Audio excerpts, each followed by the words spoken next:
My name is Dr. Steve Georgakis, and I'm an expert in sports studies and pedagogy in the School of Education and Social Work at the University of Sydney.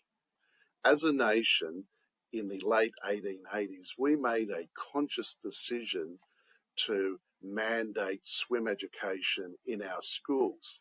We made a decision to make sure that if any school-aged youth left school, they would be able to swim and ultimately survive on our beaches and in our pools. That was then, and this is now. And unfortunately, in 2025, in many ways, we've gone backwards.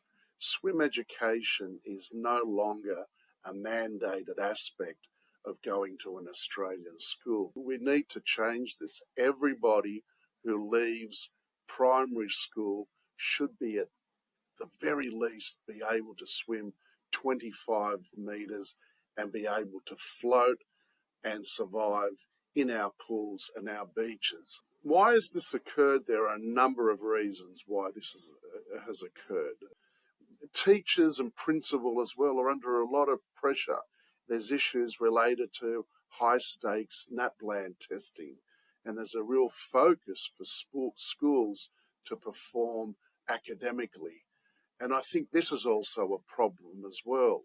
We want schools understanding that taking part in swim education or all sporting activity adds to intellectual development, doesn't take it away. The healthier, the fitter you are, the more you're able to engage academically. And this seems to be more of an issue in the cities, and it seems to be more of an issue in working class areas where public schools exist. So there's obviously a class component to this, and that's very important. And the research therefore tells us that schools need to be the agency where compulsory swim education programs take place. This is where you're able to get to every student. And no student should be locked out of swim education because of cost. Lots of parents can't afford swim instruction outside of class time. Cost is prohibitive, so is time.